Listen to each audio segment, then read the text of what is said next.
ठीक, तो local storage वाले पोर्शन के लिए कॉपी पेन निकालो और टॉपिक उठाएंगे tutorial Republic HTML web storage.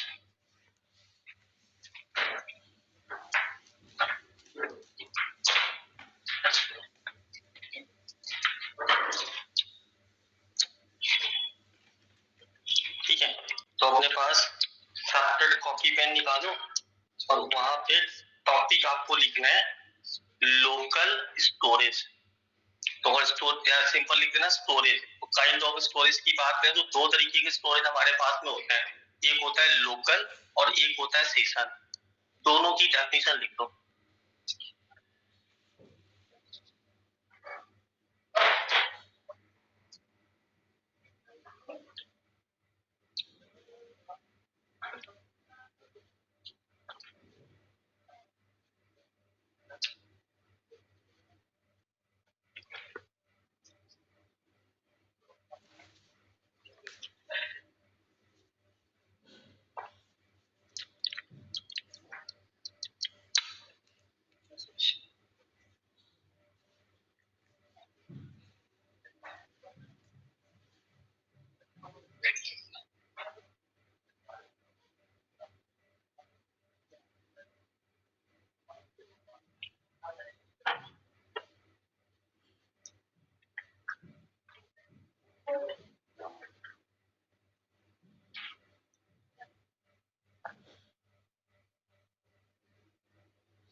ठीक, और मीनिंग समझ के लिखना। लोकल स्टोरेज और सेशन स्टोरेज की डेफिनेशन यहाँ इतनी इजी लिखी है कि पढ़ने के बाद समझ में आ जाए कौन सा कभी यूज करना है।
लोकल स्टोरेज और सेशन स्टोरेज दोनों में क्या फर्क है?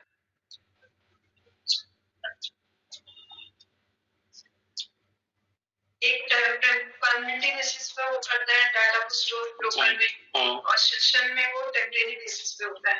ठीक है, तो एग्जांपल कोई इसके?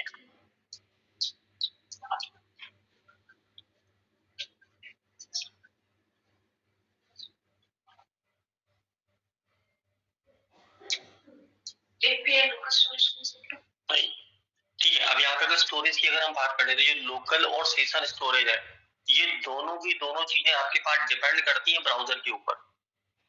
ठीक, तो जैसे मान लो हमने क्या किया, फेसबुक पे गए और अपना ईमेल आईडी पासवर्ड डाल के लॉगिन किया, तो राइट हैंड साइड पे एक पॉपअप आता है सेव करने के लिए। तो अगर आपने वहां पे सेव पे क्लिक कर दिया तो यूजर आईडी और पासवर्ड परमानेंट सेव हो जाता है, तो वो एग्जांपल है लोकल स्टोरेज का। ठीक, लेकिन फिर कोई ऐसी साइट आपके पास मिली जहाँ पे आपने क्या किया, डेटा एंटर किया, जैसे मान लो कोई विजिटिंग कार्ड की ऐप है, आपको ऐप जनरेट करना था, तो आपने सारी डिटेल अपनी फिल करी, फिल करने के बाद सबमिट किया, तो जितने भी कार्ड खुल के आ रहे हैं सब में आपकी की डिटेल लिख के आ रही है।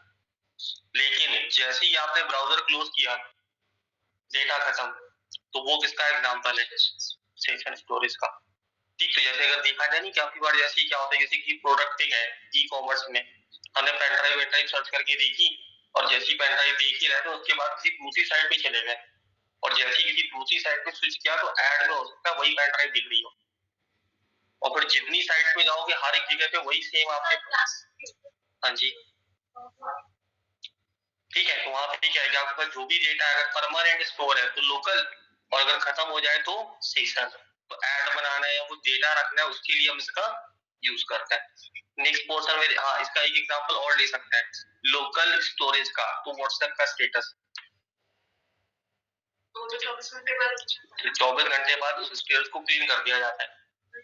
और लोकल स्टोरेज में अगर देखो, जैसे आप व्हाट्सएप का स्टेटस लगा दो मोबाइल फोन में और व्यूज आ जाए 50, और फिर उसके बाद में आप उसी मोबाइल फोन से उठा के पीसी में जाके व्हाट्सएप लॉगिन कर लो, और फिर स्टेटस जाके चेक करो तो काउंट 0 हो जाएगा। अब उसमें जितने उसके बाद यूज होंगे वो वहां दिखेंगे, मोबाइल फोन में जितने बढ़ रहे होंगे टोटल वहां दिखेंगे, तो वो भी लोकल स्टोरेज का एग्जांपल है। ठीक, जहां पे डेटा आपकी डिवाइस में ही रखा जाए वो लोकल स्टोरेज है। इसी में अगर देखें तो मान लो इसी लोकल स्टोरेज वगैरह अगर मेरे को टेस्ट आउट अगर करना पड़े, तो लोकल स्टोरेज के लिए चेक करने के लिए फॉर्मूला है।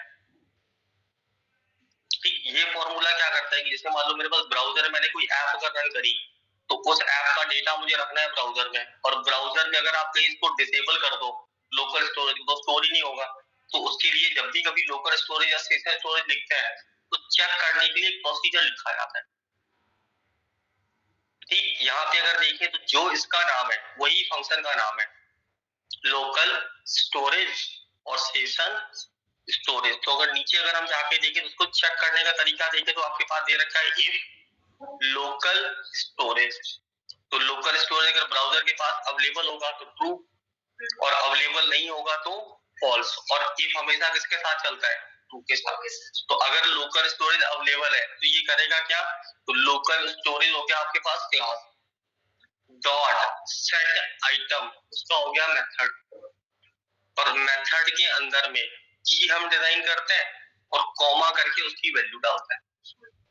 तो इससे ये होगा कि लोकल स्टोरेज चेक होगा, और चेक होने के साथ साथ फर्स्ट नेम का वैल्यू क्या हो जाएगा, पीटर। सेकेंड पेज में देखें तो अगर हमने ये डेटा यहाँ परमानेंट स्टोर कर रखा है तो प्रिंट कराना पड़ेगा। प्रिंट कराने के लिए क्या यूज कर रखा है, अलर्ट। तो अलर्ट में दे रखा है हाई, हाई के साथ प्लस ऐड कर दिया कॉन्कैटिनेशन, और लिखा गया लोकल स्टोरेज सेट आइटम मतलब सेटर, गेट आइटम तो मतलब गेटर, और जब डेटा गेट करना है तो की को केवल पास करना होगा। तो ये डेटा सेट करने का तरीका है और ये डेटा गेट करने का तरीका है। और अगर लोकल स्टोरेज फॉल्स होगा फिर एल्स ब्लॉक चलेगा। ठीक, तो नीचे आप एक कॉपी फिर से एक हेडिंग डाल दो, लोकल स्टोरेज हैश करके लिख दो, हैश का सिंबल लगाओ और लिख दो लोकल स्टोरेज, और ये प्रोग्राम लिखो इतना।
ठीक, अब यहाँ पे समझो, जहां जहां लोकल स्टोरेज लिखा है, अगर यहाँ पे मैं खाली सेशन स्टोरेज लिख दूं, ये प्रोग्राम कन्वर्ट हो जाएगा सेशन स्टोरेज। तो लोकल और सेशन दोनों का लिखने का तरीका सेम है। नेक्स्ट लेवल पे अगर चले जाए तो यहाँ पे अगर देखा जाए तो जो लोकल स्टोरेज हमारे पास में है, उसमें अगर समझो तो लोकल स्टोरेज में पूरा कर्ड ऑपरेशन वाली जो कहानी है वो पूरी की पूरी परफॉर्म हो जाती है। तो अगर पूरी की पूरी कहानी अगर हम देखें तो जो लोकल स्टोरेज है उसके साथ में कुछ मेथड्स मिलते हैं, तो खाली लिखो मेथड लिस्ट। हाँ, तो पहला मेथड यहाँ पे अपने पास लिखो जाके, local storage dot set item, और केवल इतना लिखना पॉइंट में, की and value.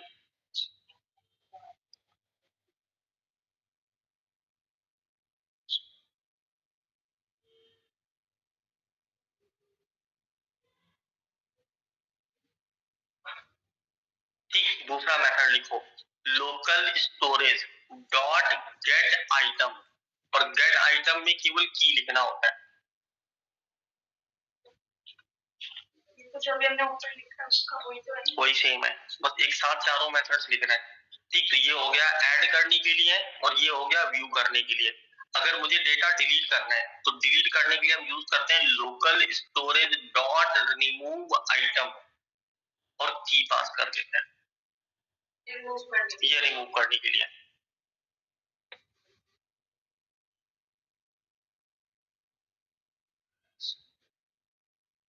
Dot remove item का आई कैपिटल केस का फॉर्मेट यहाँ लिखा जाएगा।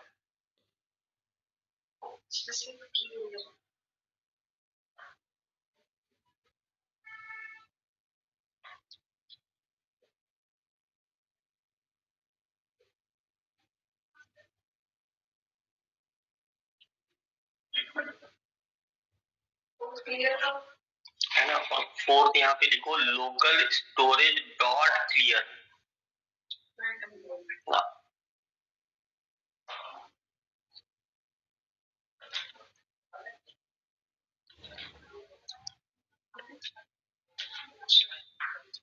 ठीक है, अब यहाँ पे देखो, तो जो आपके पास local storage dot remove item है, ये काम करेगा तब जब आपको एक एक करके डेटा रिमूव करना होगा। लेकिन अगर आपको पूरा डेटा हटाना है एक ही बार में, तो उसकी जगह पे हम लिखेंगे लोकल स्टोरेज डॉट क्लियर, तो ये पूरा डेटा क्लीन करेगा आपके लिए। तो टोटल मेथड्स यहाँ पे कितने निकल के आ गए? 4। ऐसे ही अगर हम सेशन के पास चले जाएं, जहां लोकल लिखा है आपने उसी की जगह बस खाली सेशन लिखना है। ठीक, तो यहाँ पे अगर देखें तो सेशन स्टोरेज का चेकिंग, सेशन स्टोरेज का सेट आइटम, और लोकल का आइटम एक डाल रखा है क्योंकि पहली वाले प्रोग्राम में डाल चुका है, और उसी के साथ में क्या ऐड कर दिया, session storage dot gate item. ठीक, अब अगर यहाँ पे देखें जो सेशन स्टोरेज है उसके पास केवल 2 ही होता है मेथड। तो एक मेथड कौन सा होगा, सेट, और दूसरा होगा गेट। और रिमूव यहाँ होता नहीं। रिमूव इसलिए नहीं होता क्योंकि जैसे ही आप ब्राउजर बंद करते हो सेशन का डेटा अपने आप खत्म हो जाता है।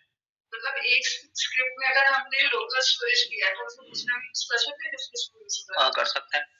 लोकल स्टोरेज का मतलब ये कि एक बार ब्राउजर में डेटा अगर चला गया तो अगर आप ब्राउजर को डिलीट नहीं करते हैं तो जब तक वो आपके पास ब्राउजर जिंदा रहेगा तब तक वो वैल्यू होल्ड करके रख सकता है। तो ये लोकल स्टोरेज है। सेशन स्टोरेज की कहानी क्या कि ब्राउजर आपने खोला, काम किया, और जैसे ही कैंसिल किया तुरंत वो आपके पास दोबारा वो डेटा मिलेगा ही नहीं। ठीक, जैसे कि कुछ एग्जांपल इसके बन सकते हैं कि जैसे मान लो फेसबुक पे लॉगिन किया एक बार हमने ब्राउजर पे, लॉगिन करने के बाद में सिस्टम शट डाउन कर दिया, अगले दिन फिर से सिस्टम खोला, फेसबुक लिख के एंटर मारा, दोबारा ईमेल आईडी पासवर्ड नहीं मांगेगा, ऑटोमेटिक ले लेगा। वो डेटा कहाँ रखा है, लोकल स्टोरेज में। लेकिन कुछ पोर्टल ऐसे होते हैं कि आपने लॉगिन किया, ब्राउजर कैंसिल किया, वो ऑटोमेटिक लॉग आउट हो जाता है, तो वो डेटा अपना रखेंगे जाके सेशन पे। तो लोकल और सेशन ये 2 पैटर्न हमें मिलते हैं और ये पार्ट बनता है HTML5 का। ठीक, और HTML5 के साथ जावास्क्रिप्ट का कोड आते ही आता है। और अब अगर देखें तो मान लो ब्राउजर एक्सेस करते हैं, अगर हम लोकल स्टोरेज है ये सारी चीजें यूज करते हैं तो डेटा दिखेगा कहाँ पे वो भी देखना पड़ेगा। तो उसके लिए ब्राउजर में हम करते हैं राइट क्लिक और यहाँ से परफॉर्म करेंगे इंस्पेक्ट, और इंस्पेक्ट में यहाँ पे एक बार टिक आउट करेंगे और यहाँ ऑप्शन मिलेगा सोर्स का। सोर्स पे जाएंगे तो देखो जरा, अभी ये आपका सोर्स दिखाई पड़ रहा है, एक एक करके समझते जाए।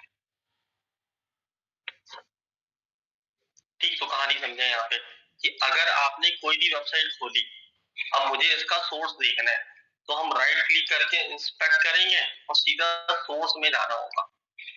तो ये पूरा सोर्स दिखाएगा इसका, एक एक इमेज तक जो भी डेटा रखा है हम निकाल सकते हैं।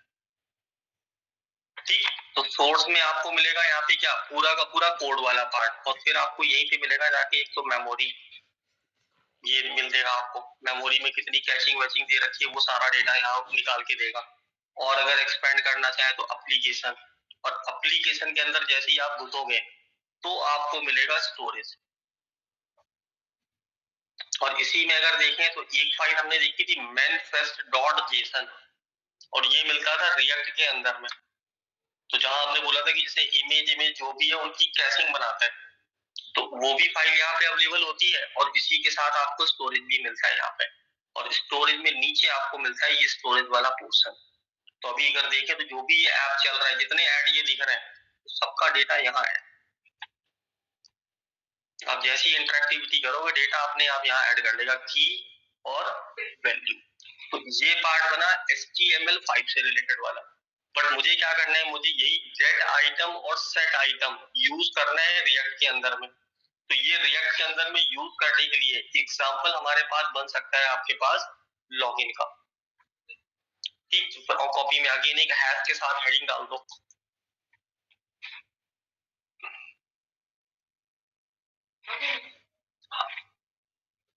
स्टोरेज और लॉगिन। अब यहाँ पे ये वाली कहानी देख लें। ठीक, और इसमें से एक काम कर लेते हैं, जो भी ये कोड लिखा है ये पूरा कोड हम कर लेते हैं कॉपी। ठीक, लिखने की जरूरत नहीं पड़ेगी, हम इसी डेटा में कॉन्फ़िगरेशन करेंगे, और ये डेटा एटलीस्ट कम से कम 1 से 2 बार टाइप करेंगे। तो यहीं पे जाते हैं, एक नया ऐप बना लेता हूँ मैं, CMD और आपका npm और npm create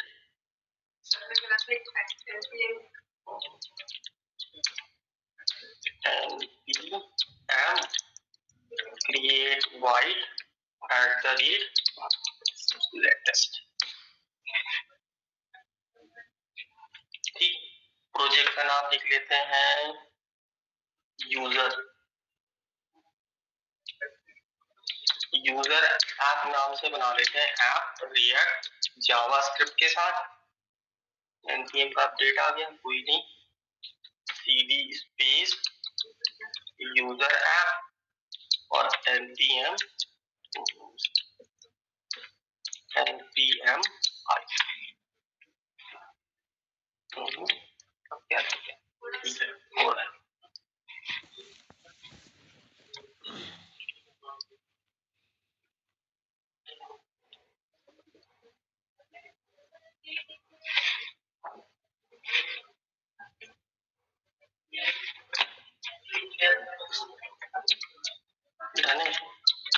आपका कोड स्पेस डॉट आ गए जी यहाँ पे, और पहुंच गए src और app.jsx में। और यहाँ जाने के बाद में ये पूरा डेटा हमने क्लीन किया, ये हटाया और ये रिमूव कर दिया, सिंगल ये पोर्शन बचा हमारे पास। क्लियर। और अब हमने एक काम किया, यहाँ पे गए और अपना एक न्यू फोल्डर बना दिया, वही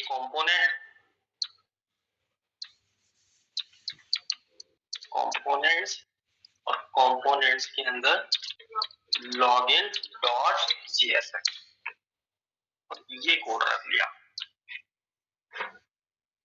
और इसी कोड के अकॉर्डिंग हमने एक न्यू फाइल और बनाई, जिसका नाम लिख दिया home.jsx। अब यहाँ से एक काम करने, पहले दोनों ही सेटल कर लेता हूँ फाइल्स को मैं, और फिर उसके बाद हमें कोड समझना है। कोड समझने के बाद में पहले कॉपी पे और फिर अप्लाई करना है। तो एक मेरे पास home.jsx है, जिसका हमने code as it is copy किया और ये यहाँ रख दिया। यूज स्टेट है कहीं यहाँ पे? नहीं है, ये हटा देता है। और अभी यहीं से आते हैं बाहर। ये रहा जी हमारे पास लॉगिन का पूरा कोड, और इसी कोड को सीधा पहले हम रन करा के देख लेते हैं कि रिजल्ट में आ क्या रहा है। तो npm रन और टैब के साथ गए, और जो भी हमारे पास ऐप है यहाँ पे लॉगिन को कॉल कर दिया। अभी अगर बाहर जाके देख लें, import login.css है ही नहीं हमारे पास, ये आया मेरे पास में index.css। ये पूरा क्लीन कर लें, ये पार्ट बना, थोड़ा सा बड़ा कर लें, डिजाइन से भी हमें कोई मतलब ही नहीं है। तो हमने लास्ट टाइम पे पढ़ा था यूज रेफ, और यूज रेफ की कहानी क्या थी। तो अभी यहाँ से वापस जाते हैं और यूज रेफ से शुरू करते हैं। तो हम गए हुक्स पे, और हुक्स में हमने लास्ट में किया था यूज रेफ।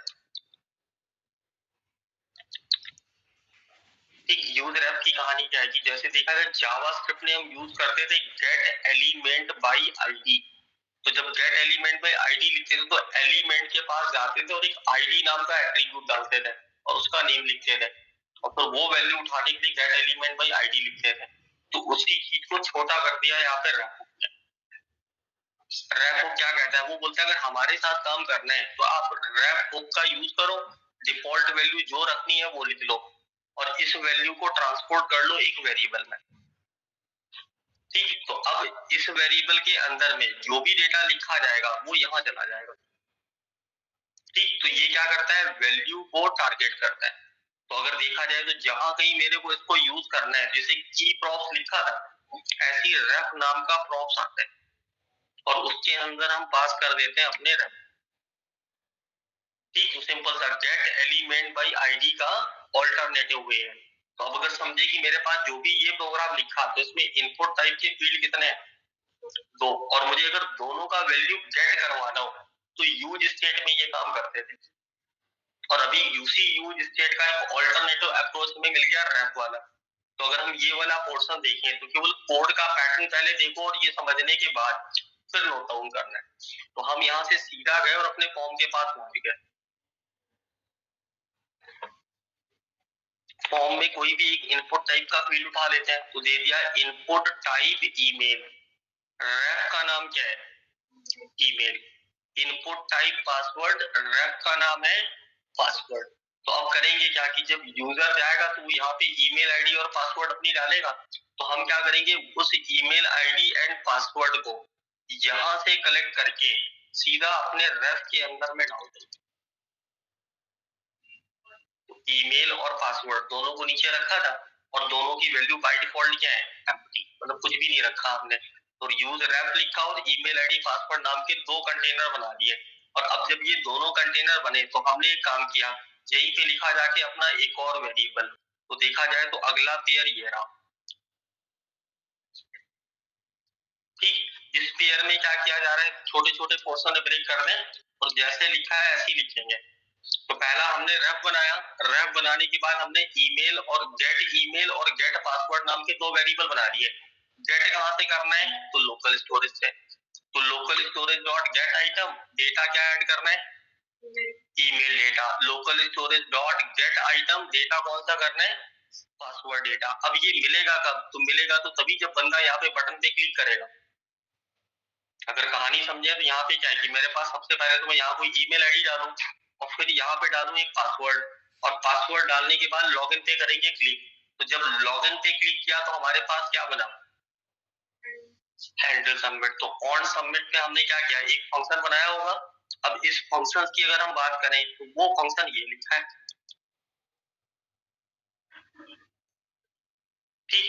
और अब सिंपल सा बिल्कुल लॉजिक है, जैसे भी वो लिख के आए थे चेकिंग वाला, वही कोड यहाँ लिखा है। तो देखो सबसे पहले क्या दिया, हम पहुंचे हैंडल सबमिट में, डाला हमने एक कॉल बैक, कॉल बैक के अंदर में क्या बोला, इफ ईमेल, ईमेल क्या है ये वाला, तो हमने बोला इस वाले ईमेल को जो रेफ के पास रखा है, तो बोला email dot current dot value. Current dot value का मतलब क्या है कि जो वहां टाइप कर रहे हैं वही वैल्यू उठा के लानी है, तो करंट वैल्यू लानी है। तो जैसे लिखते थे E dot target dot value, तो मतलब क्या था, जैसे ही लिखे अगला लेटर आए तुरंत ट्रैक कर ले, अगला लेटर आए तुरंत ट्रैक कर ले। लेकिन अभी हम यहाँ पे क्या बोल रहे हैं कि इसके अंदर में क्या करना है, ईमेल में जो भी टाइप किया उसका करंट वैल्यू उठाओ, और करंट वैल्यू होगा क्या, वो पहले से ही फिक्स्ड है,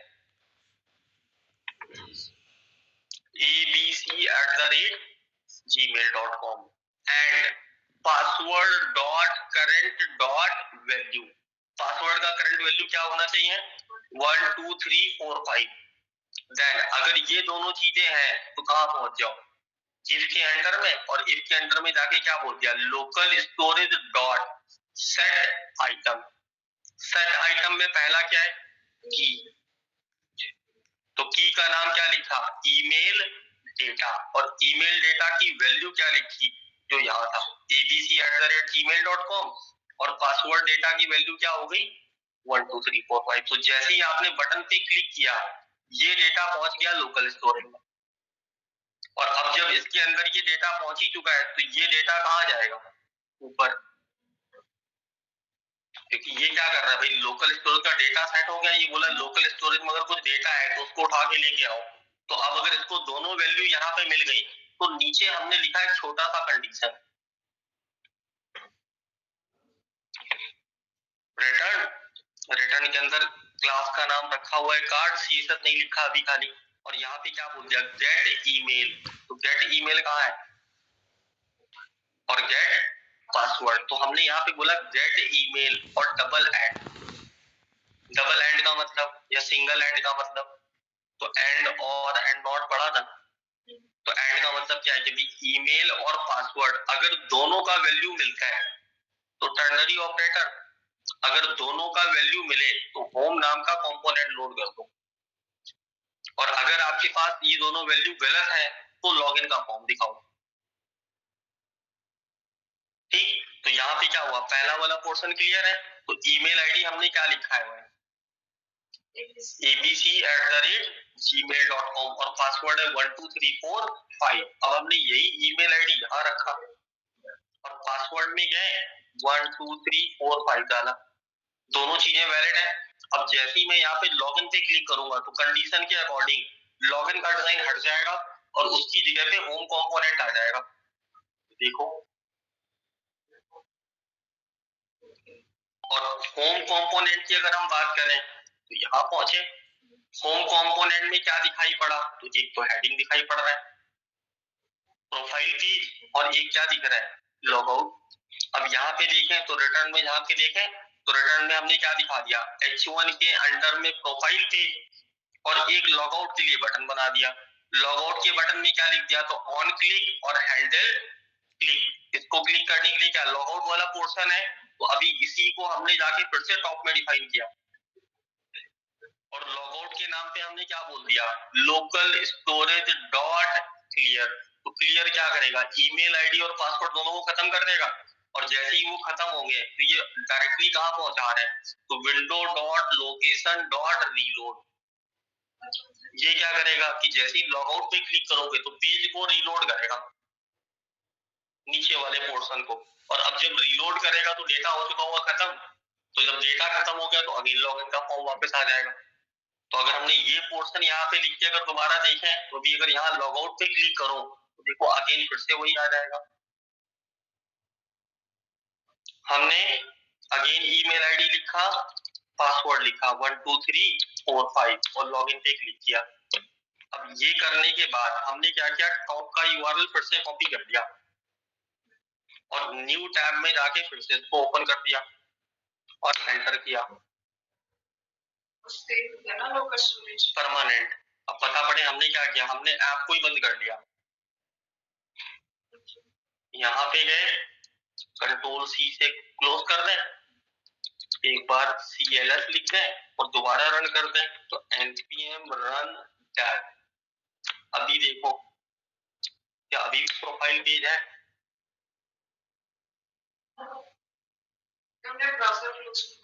ब्राउजर क्लोज करने की मीटिंग मेरी चली जाएगी, इसलिए नहीं किया हमने। तो एक काम कर लेता हूँ, मैं ये डेटा कॉपी कर लेता हूँ और क्रोम पे ही काम कर रहे हैं, क्रोम का नया सेगमेंट खोल देता है।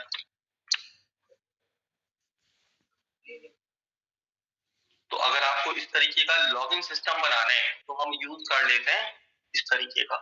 तो अब नोट करो ये वाला प्रोग्राम, तो लॉगिन का बड़ा अच्छा प्रोग्राम है ये वाला। और सेम इसी तरीके का एक प्रोग्राम हमने जावास्क्रिप्ट में एरे के साथ किया था लॉगिन सिस्टम का। ठीक, तो नोट डाउन करो, यहाँ से 2 पेज आपको लिखने हैं पूरे के पूरे, login.jsx और form.jsx। और जो लोग ऑनलाइन बैठे हैं उनके लिए भी रिकमेंडेशन है, एक बार इसको पहले कॉपी पे लिखना है और फिर टाइप करके चलाना है। तो नोट करो यहाँ से ये, तो local storage with login system. Sir login करने पर ये चेंज योर पासवर्ड का पॉपअप क्यों आ रहा है सर?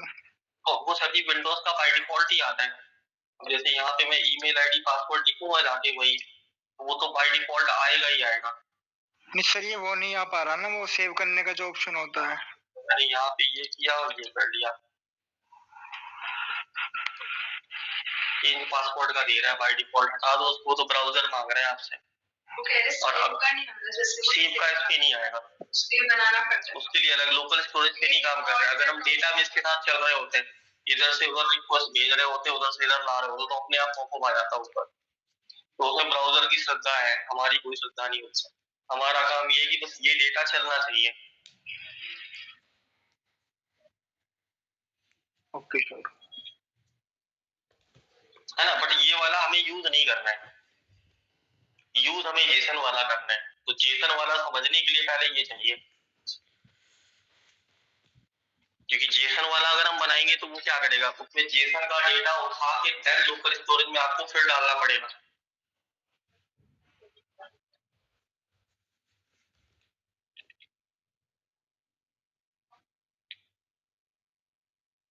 और ऑफलाइन वाले गुरुजी ऑफलाइन पे आ जाओ, नहीं तो ऐसे लोग अकेले के नाम पढ़ते रहेंगे,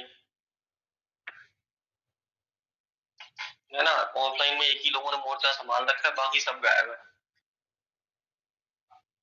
और या तो सारे लोग ऑनलाइन पे चले जाओ तो सही है।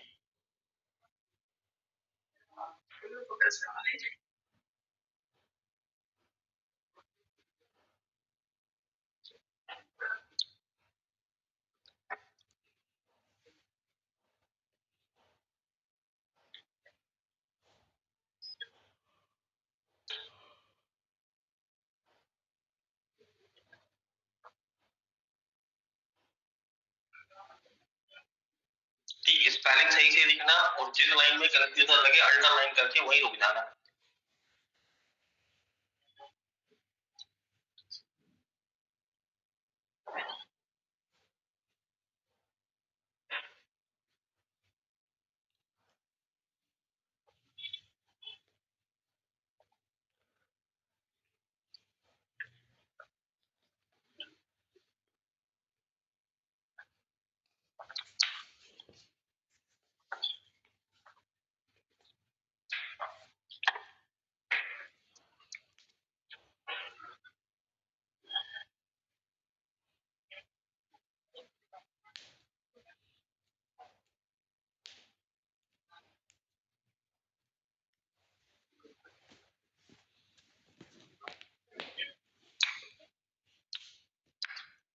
अच्छा, जो हम गेट आइटम के अंदर वैल्यू ले रहे हैं वो सिर्फ एक पे अप्लाई होता है, हम इसके अंदर ले जाते हैं, क्योंकि ऊपर तो हमने सिर्फ वो नहीं, यहाँ पे कहानी क्या है कि जैसे आप फर्स्ट टाइम ओपन करोगे तो यहाँ पे इसके पास वैल्यू ही नहीं होगी, और अगर इसके पास वैल्यू नहीं आ रही है तो बाय डिफॉल्ट लॉगिन का पेज दिखेगा आपको।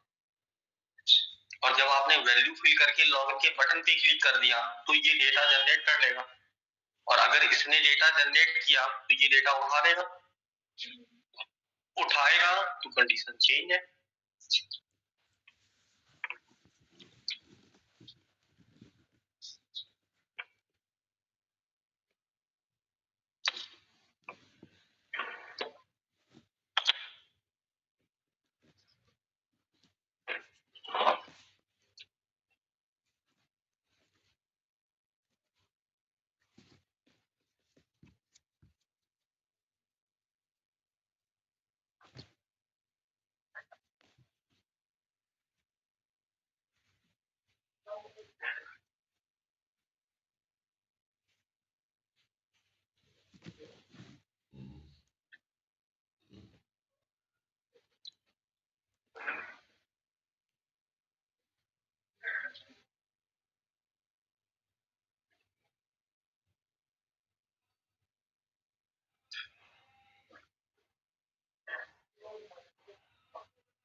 सर एक बार लोकल स्टोरेज में और दिखा दीजिए।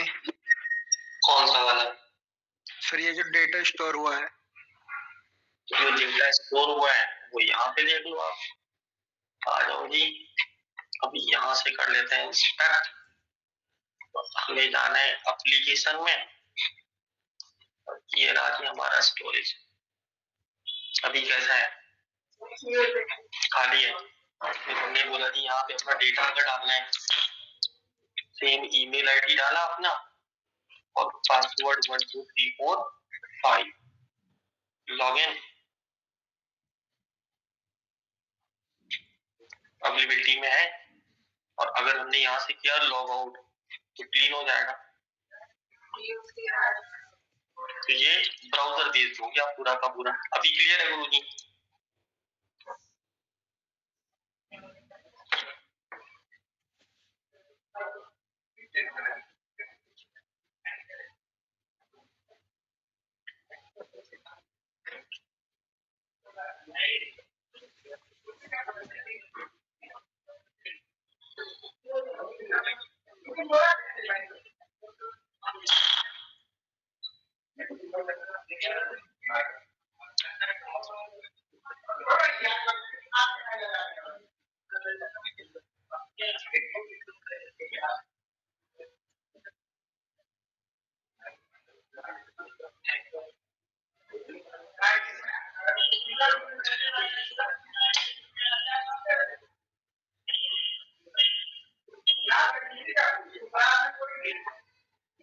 Hello sir.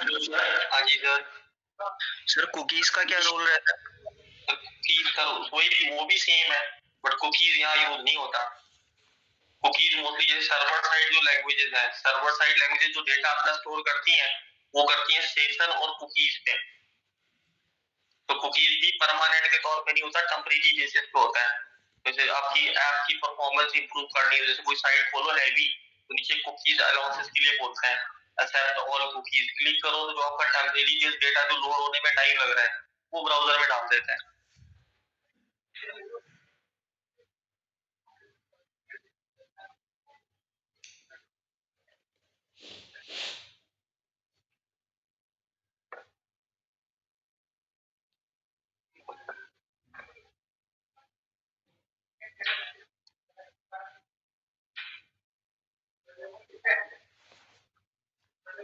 कहाँ पे हमने नीचे आ गए रिटर्न पे? नीचे का और लिख देना है बस। फिर एक होम का लिखना है और ये दोनों टाइप करके चला के जितना मेरा चल रहा है जितना ही चलता हुआ लेके आना है।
हो गया। इसी के बाद अगला लिख दो। तो यहाँ पे हेडिंग डालना home page plus log out.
हो गया। तो बस इतना डेटा करके लेके आना है लोकल स्टोरेज में।